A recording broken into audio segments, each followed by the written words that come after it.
बढ़िया, आगे सब चलो ठीक है, क्लास स्टार्ट करते हैं। आज का टॉपिक अपना संज्ञा, ठीक है। क्या है? संज्ञा।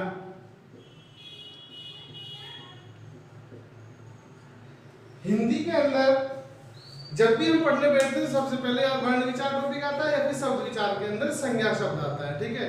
प्रॉब्लम यहाँ आती है कि दिखने में बहुत छोटी सी चीज है संज्ञा, लेकिन जब सवाल सामने आता है तो फिर कंफ्यूजन हो जाता है कि इसके अंदर कौन सी संज्ञा होगी। तो आज उसी चीज को क्लियर करने के लिए हम संज्ञा टॉपिक को पढ़ेंगे, ठीक है। सबसे पहले हमें ध्यान करना कि संज्ञा होती क्या है। तो देखिए संज्ञा क्या है, आपने जो परिभाषा पढ़ी किसी व्यक्ति, वस्तु, स्थान आदि के नाम को संज्ञा कहते हैं। लेकिन यहाँ पर हम थोड़ा सा और से डिटेल से समझेंगे। तो आइए शुरू करते हैं। संज्ञा है क्या? देखिए संज्ञा है सम प्लस ज्ञा से बना हुआ शब्द। किससे बना हुआ शब्द? सम प्लस ज्ञा से बना हुआ शब्द है संज्ञा, ठीक है। यहाँ सम और ज्ञा का अर्थ क्या है? तो यहाँ सम का अर्थ होता है अच्छी तरह से या पूर्ण तरह से, अच्छी तरह या पूर्ण तरह।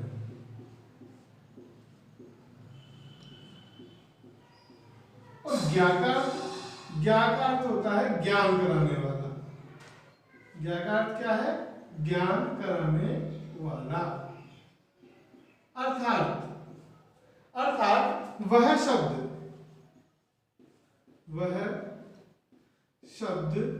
जो किसी के बारे में, वह शब्द जो किसी के बारे में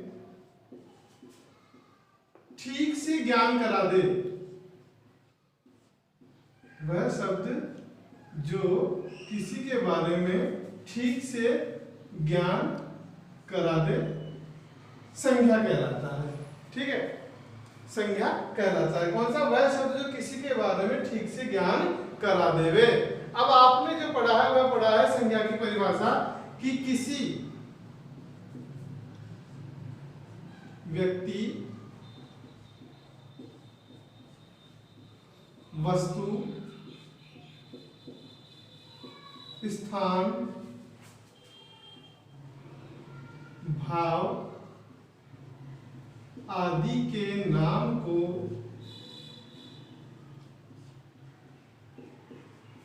संज्ञा कहते हैं। यही परिभाषा पढ़िए। अब यहां जो समझने वाली बात है ना, वो समझने वाली बात क्या है? समझने वाली बात यहां पर यह है कि संज्ञा क्या है? संज्ञा है नाम। क्योंकि हम जब किसी भी वस्तु के बारे में जानने की कोशिश करेंगे तो वह वस्तु को हमने कोई आइडेंटिफिकेशन दे रखा है, उसकी कोई पहचान दे रखी है और हम उसे उसी पर्टिकुलर नाम से जानते हैं। तो यहाँ पर जो नाम दिया गया है वही संज्ञा है। तो क्या है संज्ञा? संज्ञा है किसी भी शब्द की पहचान। क्या है संज्ञा? संज्ञा है किसी की भी पहचान जो हमने उसे आइडेंटिफाई कर रखी है। जैसे कि मान लीजिए मैंने आपसे कहा कि मार्कर लेकर के आना, तो आप ये लेकर के आओगे या पेन लेकर के आओगे? यही लेकर के आओगे ना। क्यों? क्योंकि इसको हमने एक नाम दे रखा है, क्योंकि हमने इसकी पहचान बना रखी है, भाई ये मार्कर होता है। जब आपसे पेन मंगवाया जाएगा तो आप पेन उठा के लेके आओगे। तो जहां पर किसी भी चीज का नाम आता है वही संज्ञा होती है। आप कई सारे बच्चे जा रहे हैं, मैंने कहा सुरेश, तो सुरेश वहां से कहेगा यस सर, तो यानी सुरेश का वो नाम है, तो सुरेश की वो संज्ञा है, ठीक है। तो हम ध्यान रखें संज्ञा क्या है? किसी भी व्यक्ति, वस्तु, स्थान, भाव आदि के नाम को संज्ञा कहते हैं। और जब यहाँ पर हम ये परिभाषा पढ़ लेते हैं तो यहाँ पर एक चीज लिखी हुई है कि शब्द, कि गुरुजी शब्द क्या है? तो साहब शब्द क्या है? शब्द दो वर्णों के मेल से बना हुआ सार्थक है, दो या दो से अधिक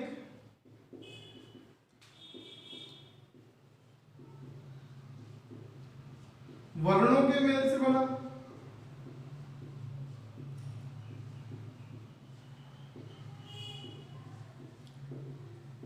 तो शब्द क्या होता है? दो या दो से अधिक वर्णों के मेल से बना होता है। तो इट मीन संज्ञा भी क्या होगी? संज्ञा भी दो या दो से अधिक वर्णों से मिलकर के बनी होगी। लेकिन शब्द में और संज्ञा में थोड़ा सा डिफरेंस आता है कई जगह पर। क्या? कि शब्द जो है वह सार्थक होगा शब्द क्या होगा, सार्थक। लेकिन संज्ञा के अंदर संज्ञा का जो भाव है व्यक्तिवाचक वह निरर्थक होता है। संज्ञा का जो प्रकार है एक व्यक्तिवाचक, उसके अंदर अधिकतर जो शब्द आते हैं वह कैसे आते हैं, निरर्थक। तो यह भेद है शब्द में और संज्ञा में। शब्द में सार्थक वर्णों का मेल होगा, वर्णों का मेल कैसा होगा, सार्थक। लेकिन संज्ञा के अंदर व्यक्तिवाचक प्रकार में सार्थक होना जरूरी नहीं है। ठीक है, तो समझ में आया संज्ञा होती क्या है। संज्ञा का अर्थ है पहचान। सम प्लस ज्ञान था, ठीक तरह से, अच्छी तरह से, पूर्ण तरह से ज्ञान कराने वाला शब्द संज्ञा कहलाता है। वे शब्द जो किसी के बारे में ठीक से ज्ञान करा देवे। कैसे, किसी व्यक्ति के बारे में या वस्तु के या स्थान के भाव के आदि के नाम को संज्ञा कहा जाता है। जैसे व्यक्ति की बात कर ले हम लोग एग्जाम्पल में, तो व्यक्तिगत नाम कैसे हो गए, जैसे राम है, सुरेश है। ठीक है, स्थान वस्तु की बात कर लें तो वस्तु में आते हैं आपके जैसे आगे किताब, मेज, ये हमने नाम दे रखे पर्टिकुलर किसी चीज के। ठीक है, अगर स्थान की बात कर ले हम, तो हमने समझा संज्ञा क्या होती है। अब हम समझते हैं कि संज्ञा कितने प्रकार की होती है। ठीक है, क्या संज्ञा कितने प्रकार की होती है। तो बच्चों आपने कई गाइडों में पढ़ा होगा, कई गाइड के अंदर संज्ञा 3 प्रकार की दे रखी है, कई में 5 प्रकार की दे रखी है। बच्चा कंफ्यूज होता है जो पहली बार तैयारी कर रहा हो कि गुरुजी 3 सही है या 5 सही है, वहां ऑप्शन में 3, 4, 5 तीनों चीजें आ जाए तो हम क्या करें। तो देखिए हमें क्या करना है, हमें बीएससीआर या आरपीएससी इन्हीं चीजों में फंसना है ना। तो यहाँ पर आरपीएससी संज्ञा के 3 ही प्रकार मानती है। कितने प्रकार मानती है, 3। तो जब आपसे सवाल पूछा जाए कि संज्ञा के प्रकार कितने हैं, तो आपका जो आंसर होगा वह होगा 3 संज्ञा के प्रकार। ठीक है, तो आपका आंसर क्या होगा, 3। तो गुरुजी 5 कैसे हो गए, तो भैया 5 क्या है, तो आप अलग कोई और नया विचारक निकलेगा तो हो सकता है वो 6 प्रकार ही बता दे। सब अपने अपने हिसाब से सबको गाइडें भेजनी है, और जब पीएचडी करते हैं किसी सब्जेक्ट के ऊपर तो अपना खुद का एक नया विचार होना चाहिए। तो इस वजह से कुछ लोग अपने अपने विचार के हिसाब से बताते हैं।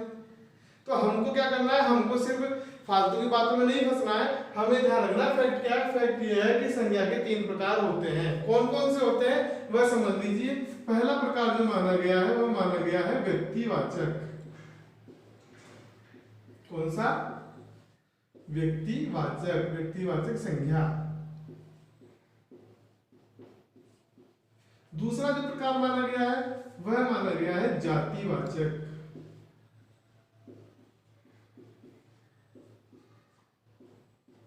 और तीसरा जो प्रकार माना गया है वह माना गया है भाववाचक।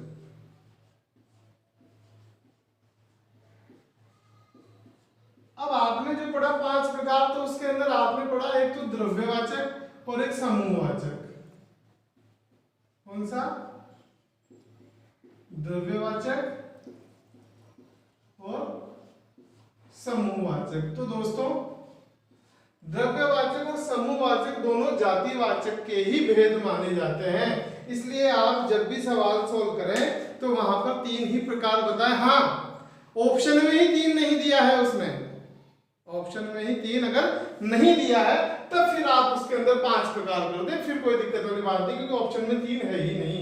लेकिन अगर ऑप्शन में 3 और 5 दोनों है तो आपको 3 वाला ऑप्शन सही करना है। ठीक है, अब बात कर लेते हैं हम प्रकारों में कैसे भेद जो किए गए हैं, किस आधार पर किए गए हैं। तो देखिए यहाँ पर पहली बात करते हैं हम लोग व्यक्तिवाचक संज्ञा की, कि व्यक्तिवाचक संज्ञा क्या होती है। हिंदी भाषा जब आप पढ़ रहे हो तो हिंदी के अंदर एक बहुत ही अच्छी चीज है कि हिंदी के अंदर कोई भी शब्द जो है अगर आप उसको तोड़ लेते हैं, संधि विच्छेद कर लेते हैं, उसकी उत्पत्ति की तरफ चले जाते हैं, तो आपको उसका अर्थ क्लियर हो जाता है कि अर्थ क्या है। देखो यहाँ पर शब्द क्या है, व्यक्तिवाचक, अर्थात व्यक्ति के बारे में बताने वाले। यानी जहां पर जो शब्द किसी भी व्यक्ति के बारे में, व्यक्ति से मतलब इंसान ही नहीं है, व्यक्ति से मतलब है पर्टिकुलर किसी एक चीज के बारे में जब बता रहा, किसी जब एक जिसे कहते हैं इंडिविजुअल रूप के अंदर, तो इंडिविजुअल रूप में जब किसी एक चीज के बारे में वहां संज्ञा शब्द आ गया हो तो वह हमेशा व्यक्तिवाचक संज्ञा होती है। तो व्यक्तिवाचक संज्ञा कौन सी, कि वह संज्ञा जो किसी एक ही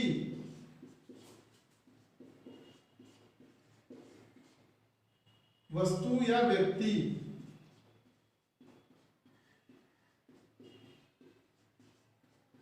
का बोध करावे, व्यक्ति या वस्तु का बोध करावे, वह व्यक्तिवाचक संज्ञा होती है। अर्थात यहाँ पर जो शब्द आएंगे वह किसी पर्टिकुलर एक के बारे में ही बात करेंगे, पूरे समुदाय या पूरे जाति या पूरे भाव के बारे में बात नहीं करेंगे। अब ये जो परिभाषा है ना, ये तो आपको हर गाइड में मिल जाती है, ये आपको 5वीं क्लास का बच्चा भी जानता है इसको। लेकिन यहाँ पर एक चीज और समझने वाली बात है जो हमें और लोगों से अलग करती है, वह क्या कि एक बार सवाल आया हुआ है कि निम्न संज्ञा के प्रकारों में से कौन सी संज्ञा निरर्थक होती है। तो ध्यान रखिएगा, व्यक्तिवाचक संज्ञा 99% निरर्थक होती है। तो क्या व्यक्तिवाचक संज्ञा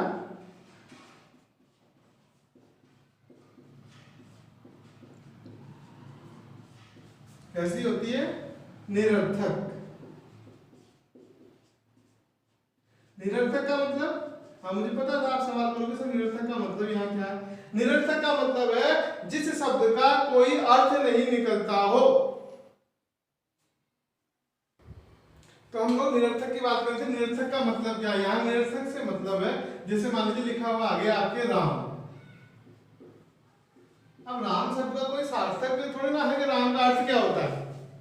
राम तुमने नाम दे दिया, सुरेश नाम दे दिया, तो इसका कोई अर्थ नहीं निकल रहा है, वही चीज होती है निरर्थक। ठीक है, अब व्यक्तिवाचक संज्ञाओं में कैसे क्या क्या नाम आ सकते हैं, तो एग्जांपल हम देख लेते हैं। जैसे कि मान लीजिए स्त्री पुरुषों के नाम, स्त्री पुरुषों के नाम। अभी मैंने बताया आपको, जैसे राम, मोहन, सीता आदि। ठीक है, ऐसे फिर देखते हैं दिशाओं के नाम। दिशाएं, अच्छा कितनी होती है दिशाएं? 4, कुछ तो कहते थे 8 होती है। अच्छा 10, हाँ हिंदी में 10 दिशाओं के नाम से लिखा हुआ होता है। ठीक है, हमें यहाँ पे इस चीज में नहीं फंसना है कि कितनी होती है, 10 होती है कि 8 होती है कि 4 होती है। हमें यह है कि दिशाओं का जहां नाम आ जाए वह व्यक्तिवाचक संज्ञा कहलाएगा। जैसे कि पूर्व दिशा, ठीक है, पश्चिम दिशा, उत्तर दक्षिण, जो भी है दिशाओं के नाम आ गए। फिर हम ले लेते हैं नगरों के नाम। नगरों के नाम से मतलब जैसे आ गया जयपुर, हाँ आपके जिले का नाम भी लिख रहे हैं भाई, सवाई माधोपुर।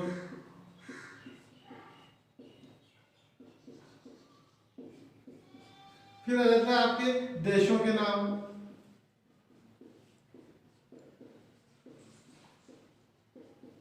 किस देश में रहते हैं हम लोग? हाँ, भारत, चीन, नेपाल आदि। ठीक है, देशों का आ गया। नदियों के नाम ले लीजिए,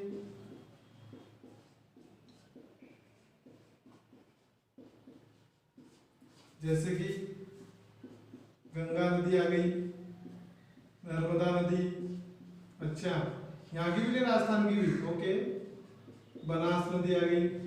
ठीक है, तो यहाँ पर ऐसे बहुत सारी चीजें हैं, कहाँ तक लिखेंगे, हमें यहाँ ज्यादा रटना नहीं है किसी चीज को। यहाँ पर देखिए बात क्या चल रही है, बात ये चल रही है कि यहाँ पर जो शब्द दिए गए हैं वो शब्द किसी एक चीज के बारे में बता रहे हैं। यहाँ पर देश भी कौन सा है, तो सब भारत पर्टिकुलर है। ठीक है, यहाँ पर राम तो किसी व्यक्ति के बारे में बात कर ली हमने, राम की बात है। यहाँ पर पूर्व दिशा तो एक दिशा की बात कर ली, पूर्व है। ठीक है, अगर आपको किसी ने कहा पूर्व दिशा में जाना है तो आप पश्चिम में तो नहीं भागोगे या उत्तर में जाओगे, आपको फिक्स पता है पूर्व दिशा में जाना है, यानी किसी एक दिशा के बारे में बात की जा रही है। यहाँ पर हम देशों के नाम, यहाँ पर हमने दिशाओं के नाम, यहाँ पर स्त्री पुरुषों के नाम, नगरों के नाम, कोई जयपुर जा रहा है, कोई सवाई माधोपुर जा रहा है, कोई दौसा जा रहा है, कोई भरतपुर जा रहा है। ठीक है, तो यहाँ पर क्या है, ये पर्टिकुलर एक नाम है। गंगा, नदियों में एक नदी का नाम दे दिया गंगा नदी, तो गंगा के बारे में बात कर रहे हैं। तो जब पर्टिकुलर एक के बारे में बात की जाए वहां पर हमेशा व्यक्तिवाचक संज्ञा होती है।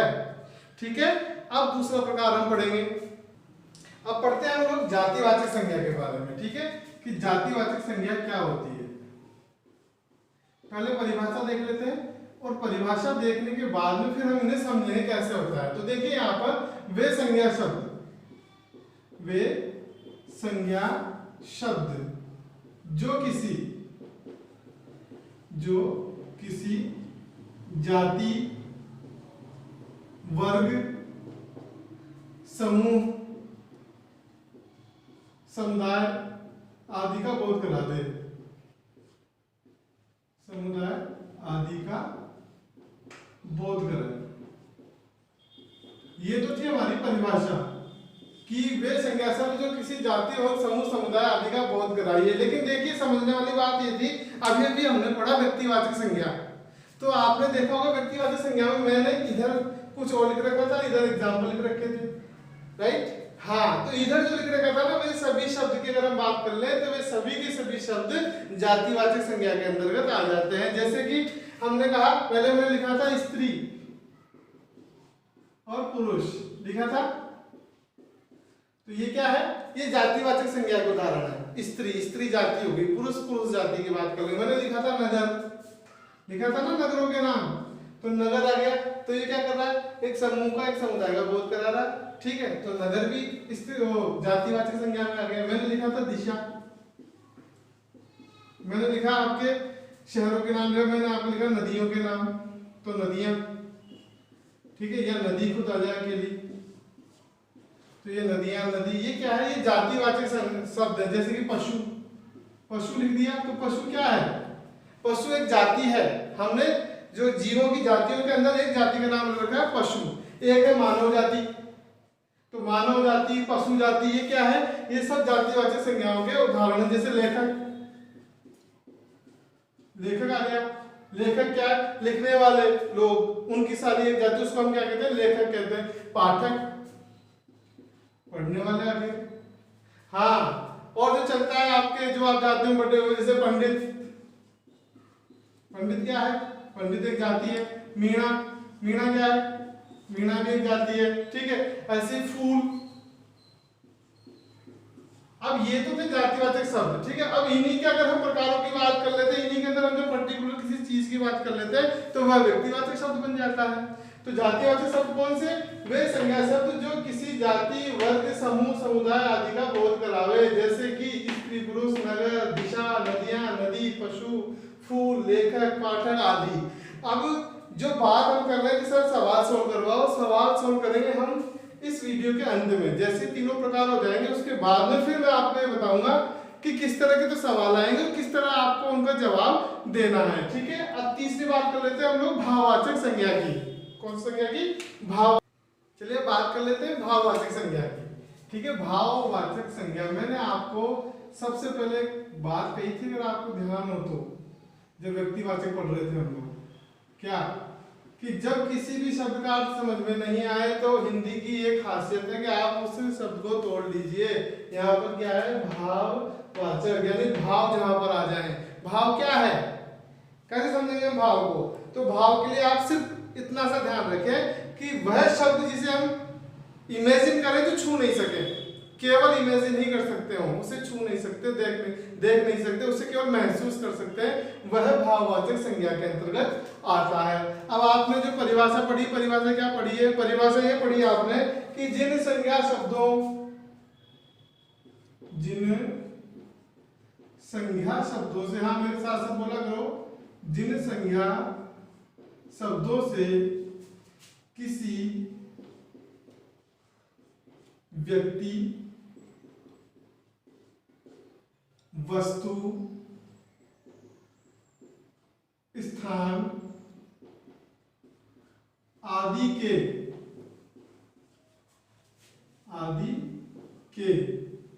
गुण, दोष, धर्म, अवस्था आदि का बोध हो, आदि का बोध हो। देखिए यहां पर जो ध्यान देने वाली बात है वो ये है कि जिन संज्ञा शब्दों से किस चीज का, गुण का, दोष का, उसके धर्म, उसकी अवस्था, इन चीजों का बोध हो, वो शब्द जब आपको कहीं पर दिखाई दे जाए तो वह शब्द क्या होते हैं, वह शब्द आपके भाववाचक संज्ञा में आते हैं। और अधिकतर जो सवाल आता है ना वह भाववाचक और जातिवाचक का ही आता है। अधिकतर जो सवाल किसका आता है, भाववाचक और जातिवाचक का, और हम कंफ्यूज हो जाते हैं कि यह जातिवाचक है या भाववाचक है। तो आज हम जो यहाँ पे ध्यान देंगे, इसको पढ़ने के बाद हम उस तरह के सवाल सोल्व करेंगे जहां पर कंफ्यूजन आ जाता है। ठीक है, पहले इसको देख लेते हैं कि एग्जांपल्स के ले लेते हैं। जैसे ममता शब्द आ गया, ममता से बन गया ममत्व। पशु शब्द आ गया, पशु से बन गया पशुता। स्त्री शब्द आ गया, स्त्री से बन गया स्त्रीत्व। युवक शब्द आ गया, युवक से बन गया यौवन। बंधु शब्द आ गया, बंधु से बन गया बंधुता। मानव शब्द आ गया, मानव से बन गया मानवता।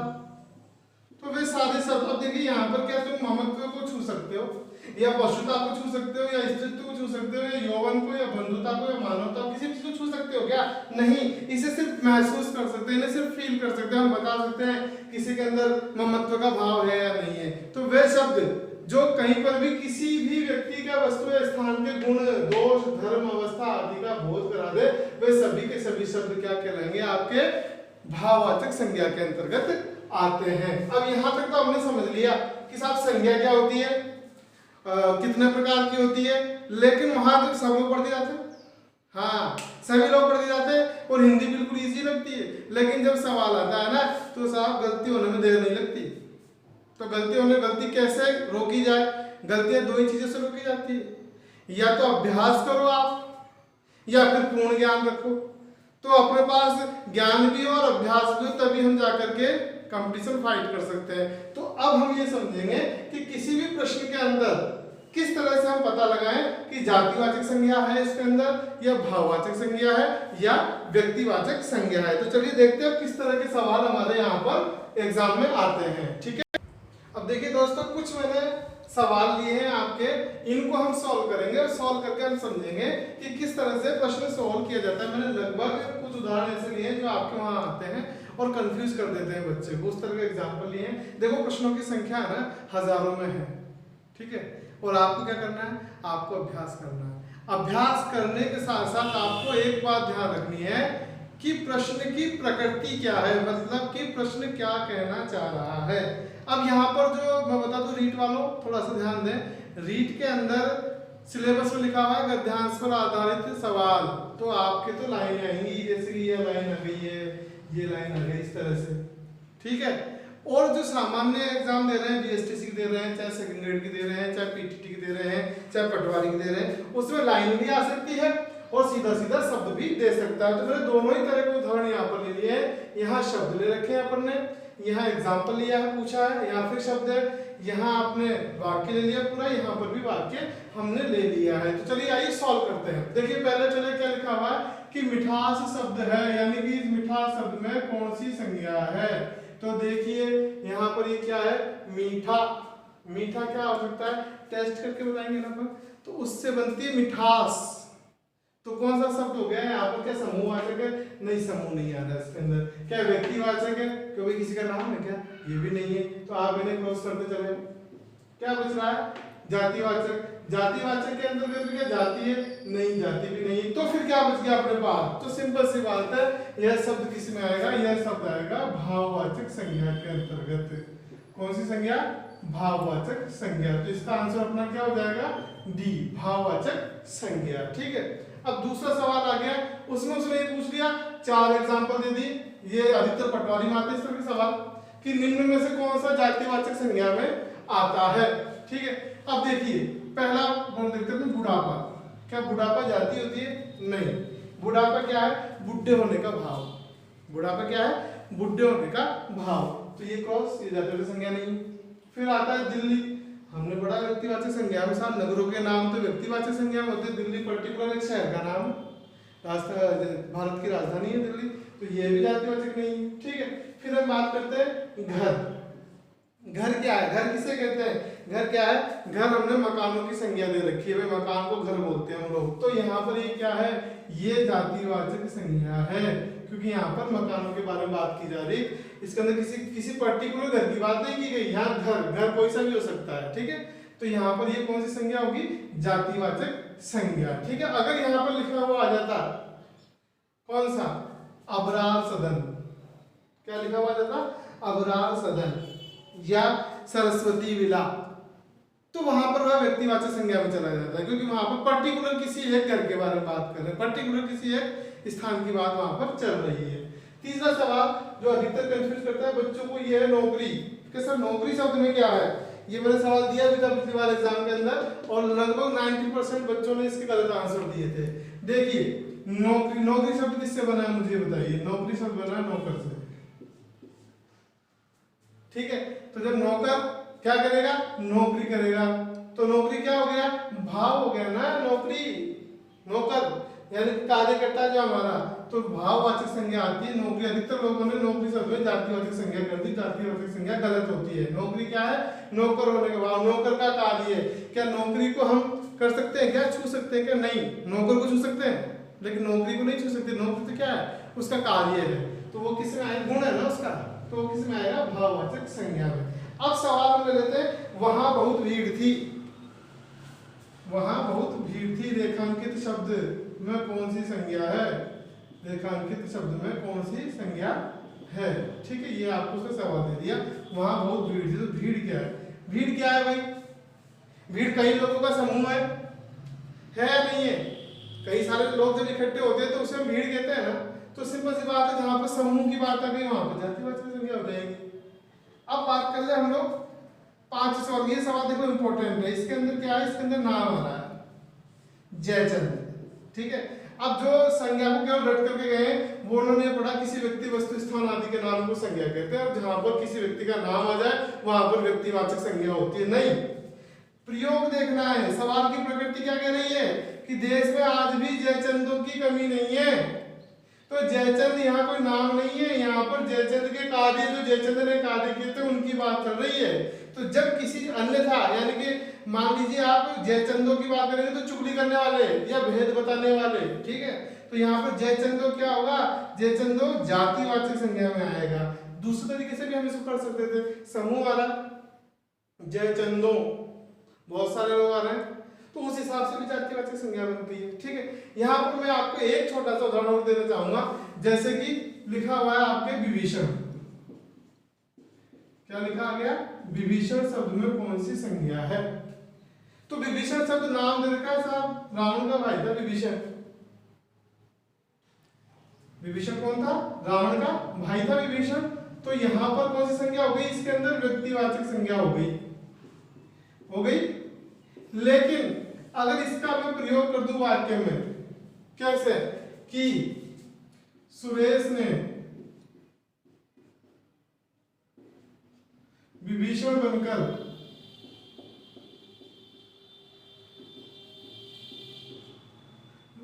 राम के भेद बता दिए,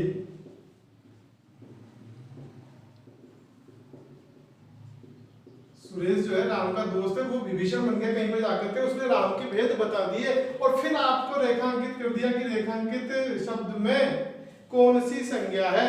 तो यहाँ पर विभीषण का मतलब रावण का भाई विभीषण नहीं, यहाँ पर विभीषण का मतलब है भेद बताने वाला। तो जब अन्य अर्थ जहां निकल जाए वहां पर क्या होगा, वहां पर वह जातिवाचक संज्ञा में चला जाता है, ठीक है दोस्तों। तो इस तरह के सवाल आप घर पे जाके सॉल्व कीजिए, और अगर आपको कहीं पर भी दिक्कत आती है तो आप मुझे बकायदा मैसेज टाइप कर सकते हैं, ठीक है, बकायदा व्हाट्सएप पे कॉल कर सकते हैं, ईमेल आईडी पर आप अपने मैसेज भेज सकते हैं, जैसे भी आपको सूटेबल लगे उस हिसाब से आप मुझे इनसे संबंधित सॉल्व कर सकते हैं। और हाँ, एक बात और थी कि हमारी जो टेस्ट सीरीज होगी उसके अंदर उन्हीं प्रश्नों को दिया जाएगा जो प्रश्न एग्जाम में आए हुए हैं या एग्जाम में आ सकते हैं। तो आप बने रहिएगा हमारे चैनल पर, ठीक है, धन्यवाद। तो दोस्तों आज हमने क्या पढ़ा वो एक बार रिपीट कर लेते हैं। पहले पढ़ी हमने संज्ञा। संज्ञा क्या है, सम प्लस ज्ञा, ठीक है, अर्थात पूर्ण रूप से ज्ञान कराने वाला शब्द, पूर्ण रूप से ज्ञान कराने वाला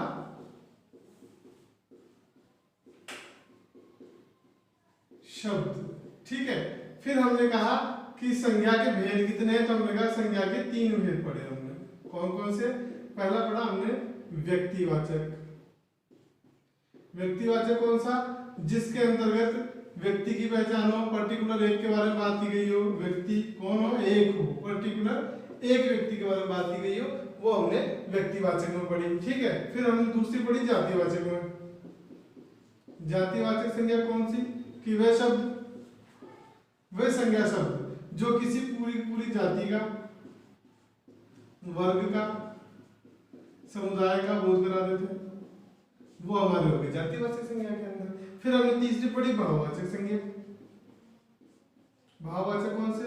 शब्द से बताया हमने, जहां पर भाव आ जाए। भाव से मतलब किसी के भी गुण, दोष, धर्म, अवस्था आदि के बारे में बता दिया जाए, वहां पर हमने क्या पढ़ा?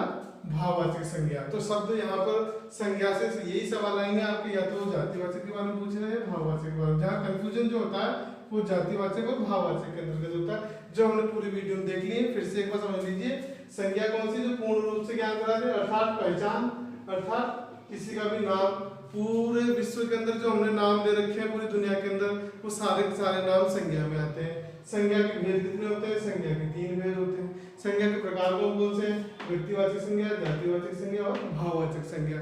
जहां आपने पढ़ा एक समूहवाचक और एक द्रव्यवाचक, तो समूहवाचक संज्ञा आपने पढ़ी और द्रव्यवाचक संज्ञा, ये दोनों जातिवाचक के ही भेद माने जाते हैं। ठीक है बच्चों, अभ्यास करना घर पे जाके, और जहां समझ में नहीं आए फोन कीजिएगा, मैसेज कीजिएगा, ईमेल कीजिएगा, व्हाट्सएप कीजिएगा। हमारी टीम आपको पूर्ण रूप से संतुष्ट करने के लिए तैयार बैठी रहेगी। ठीक है, कल फिर से मिलेंगे एक नया टॉपिक लेकर के। धन्यवाद।